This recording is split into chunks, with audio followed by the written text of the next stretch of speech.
Bonjour à tous et bienvenue dans mon garage. Aujourd'hui, on va parler de la fiabilisation du moteur Bosch qui équipe nos vélos assistance électrique par un dispositif assez ingénieux qui nous vient tout droit de Belgique, c'est le Mudstop. Pour commencer, on va parler très rapidement du moteur Bosch. Le moteur Bosch, c'est celui qui équipe les plus grandes marques telles que Cannondale, Moustache, Cube, Scott, j'en passe et des meilleurs. Et si toutes ont choisi ce constructeur, c'est pas pour rien, c'est parce qu'il a plein de qualités. La première de ces qualités, c'est que selon moi, c'est quand même le moteur qui est le plus agréable à rouler.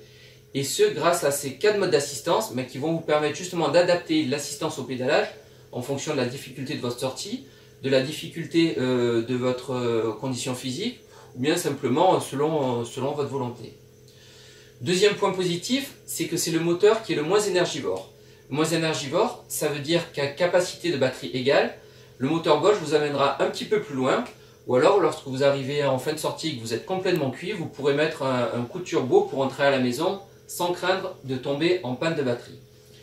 Troisième point positif, et non des moindres selon moi, c'est la qualité exceptionnelle du service après-vente de Bosch. Effectivement, quand vous avez un problème avec un produit Bosch, que ce soit un moteur de vélo ou bien un outil de diagnostic ou peu importe, en général, vous leur envoyez et très rapidement, ils vous en renvoient un neuf. Donc ça, quand on achète un vélo à ce prix-là, puisque un vélo assistance électrique, ça va entre 2000 et 10 000 euros pour le très haut de gamme, c'est un point qui n'est à pas négliger. Ensuite, au niveau des défauts, moi en fait j'en vois qu'un, c'est le manque d'imperméabilité du bloc moteur par le côté droit. Alors le manque d'imperméabilité, ça veut dire quoi? Du côté droit, effectivement, au niveau de l'axe du pédalier, il y a toutes les agressions extérieures qui peuvent être de l'eau, de la boue, du sable, de la neige, enfin tout ce que vous voulez. Petit à petit, tous ces éléments vont pénétrer dans le carter et vont endommager votre moteur. Alors ça se traduit comment? Ça peut se traduire au départ par un bruit dans les roulements, puis par une perte de puissance. Ça peut également se traduire par un moteur bloqué comme ça a été mon cas, ou quelquefois même un moteur qui est complètement grillé. Alors trois cas de figure quand on se retrouve dans cette situation. Soit vous êtes encore sous garantie, et dans ce cas-là, comme je vous le disais, la qualité du service après-vente Bosch fera que lorsque vous leur envoyez un moteur, ils vont vous en renvoyer un neuf. Deuxième cas de figure, vous êtes sous garantie, mais vous avez eu la mauvaise idée de le débrider. Et là, vous ne pourrez pas le cacher à Bosch parce qu'ils ont un outil de diagnostic qui permet de déceler tout débridage de leur moteur. Ça, c'est simplement en étudiant le cycle de travail du moteur, ce qui s'est fait. Troisième cas de figure, votre moteur a simplement plus de 2 ans et bien entendu, vous ne serez pas couvert par la garantie. Dans ces deux derniers cas de figure, c'est mal barré pour vous parce qu'il faut savoir qu'un moteur plus la main d'œuvre, ça va chercher aux alentours de 1000-1200 euros et ça commence à représenter un budget non négligeable. Pour contrer ce problème, la société Vélolab a eu la très bonne idée d'inventer le Mudstop. Et le Mudstop, qu'est-ce que c'est? C'est une bague technique qui va venir se placer entre votre carter moteur et votre pignon de sortie de moteur et ainsi créer une étanchéité supplémentaire. J'insiste bien sur le terme technique quand je parle de la bague parce que la société Vélolab a fait pas mal d'études au niveau des matériaux, au niveau de la forme et plein d'autres paramètres que je ne maîtrise pas. Et ils sont arrivés à un dispositif vraiment très performant. Vous allez voir que pour installer ce Mudstop, c'est pas bien compliqué, il suffit de suivre le tutoriel qui va suivre ou bien de télécharger le tuto qui est en ligne sur le site de Vélolab, d'utiliser quelques outils qu'on a tous dans notre garage, si tant est qu'on bricole un petit peu, ou bien, et également, d'acheter quelques pièces chez Vélolab, et c'est des pièces qui coûtent pas cher. Avec une centaine d'euros, vous allez pouvoir vraiment préserver votre moteur et ainsi en profiter le plus longtemps possible. Voilà, maintenant je vais vous montrer donc comment faire et les pièces qui vous seront nécessaires.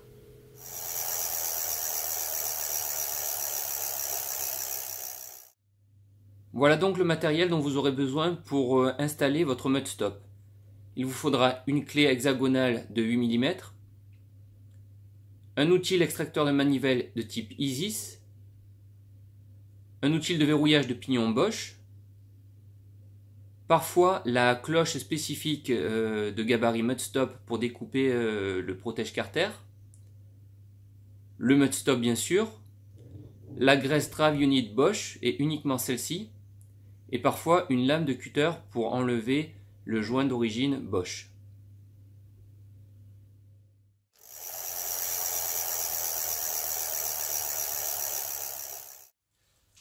Voilà, allez on attaque. D'abord, pour ceux qui ont le Shadow Plus, vous allez le mettre sur Off, hop, de suite. Pour ceux également qui ont un guide chaîne, on va le démonter.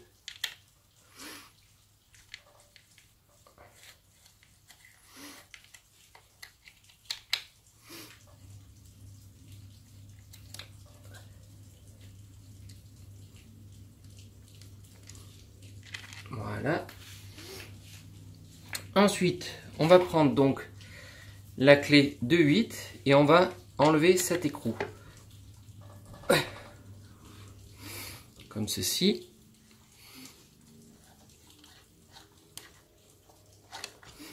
On va le mettre en endroit bien propre pour éviter en fait qu'il y ait des saletés qui viennent sur le pas de vis. On va prendre notre extracteur de manivelle. On le visse.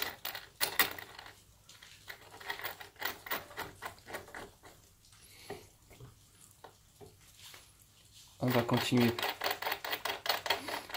par cette vis là. Et avec une clé de 15, on va le démonter. Alors au début, ça force un peu, mais il ne faut pas avoir peur. Et puis après, ça vient tout seul. Voilà.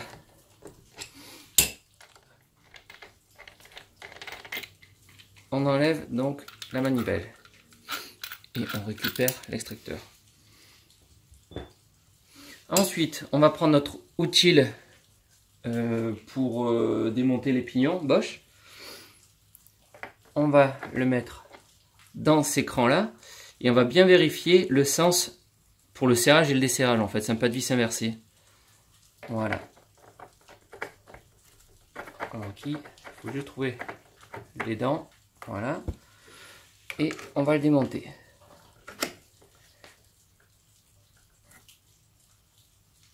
Voilà.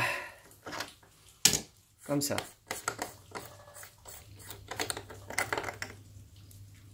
Il est là. On va le mettre de côté également. On va pouvoir enlever notre chaîne. Le reste du guide chaîne. On va pouvoir sortir le pignon proprement dit. Doucement. Et vraiment doucement. Pourquoi? Parce que comme vous allez le voir, ici, il y a un petit joint en plastique qu'il faut conserver. Celui-ci, il faut le conserver le premier. Alors on va enlever au cutter très délicatement.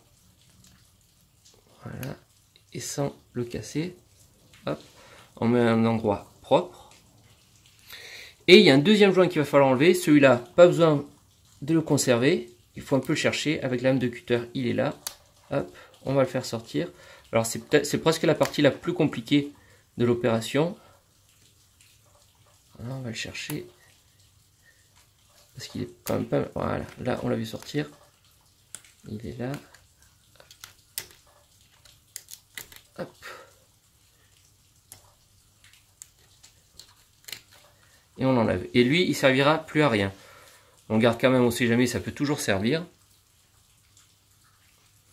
Et maintenant, on va passer à la pose du mud stop. Le mud stop qui va se placer donc comme ceci, en applique. Et cette partie du carter va rentrer à cet endroit-là. Je fais juste une parenthèse. Tout à l'heure, je vous parlais que le mud stop en fait était un dispositif technique. Et comme vous pouvez le voir ici, il y a par exemple une petite gouttière tout le long qui permet une évacuation plus rapide des poussières qui pourraient pénétrer. Voilà. Donc ce qu'on va faire, c'est qu'on va prendre la graisse Bosch et que la graisse Bosch pour une histoire de viscosité essentiellement. C'est pas la peine de passer sur de la graisse marine ou quoi que ce soit. Et la graisse Bosch, on va la mettre partout dans le mud stop, à cette partie-là en fait. Voilà. Tout ici. Voilà, bon, faut pas hésiter à en mettre plus que nécessaire. Jusqu'après, on pourra de toute façon nettoyer pour que ça fasse bien propre. Voilà. Moi, j'en mets un peu plus que nécessaire, mais c'est pas bien grave. Voilà. Une fois qu'on a mis du mud stop de partout, on va de la graisse de partout, pardon. On va remettre comme ceci en suivant les pignons. Et on enfonce. Et même si ça déborde un peu, c'est pas grave. À ce moment-là, on va mettre un petit coup de chiffon. Hop là, pour commencer. On fait ça grossièrement et puis on fignolera le nettoyage après. Voilà. Et là, ça y est, votre moteur, théoriquement, il est étanchéifié, pardon, il n'y a plus qu'à remonter. Donc on recommence avec la toute petite bague qu'on mettra à la fin, mais d'abord, on va remettre le pignon ici. Voilà. Le joint, on enfonce le plus possible.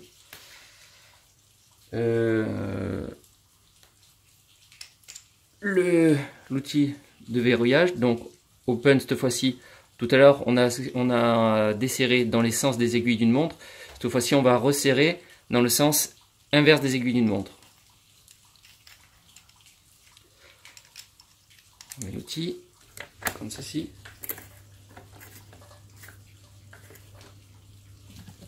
On va serrer.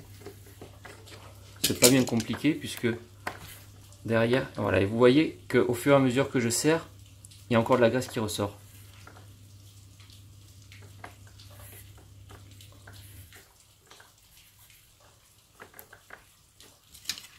Et on va serrer. Dans l'idéal, il faut respecter une force de serrage de 20-25 newtons. Alors moi, hélas, j'ai pas de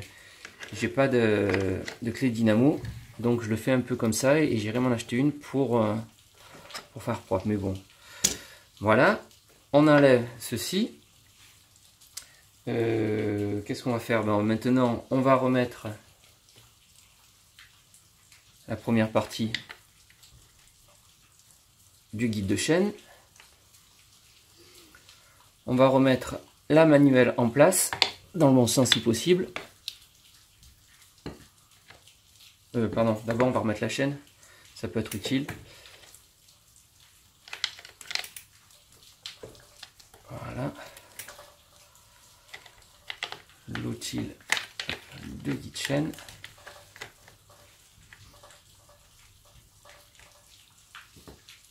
On va remettre la manivelle.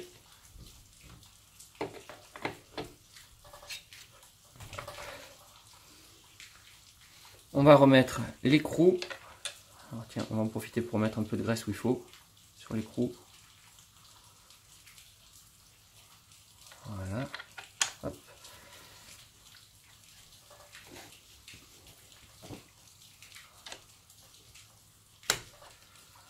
On va serrer tout ça.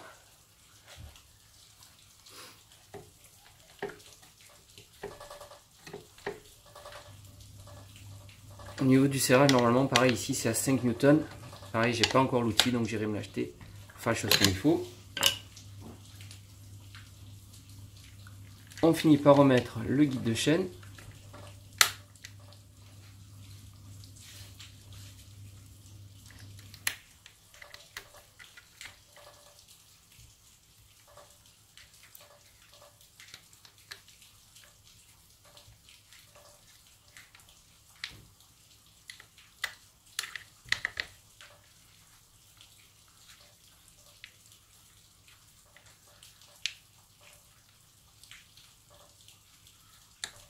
Voilà, et ça y est, c'est fini. Ça nous aura pris quoi? Ça nous aura pris, allez, à tout casser, peut-être une petite dizaine de minutes, même pas.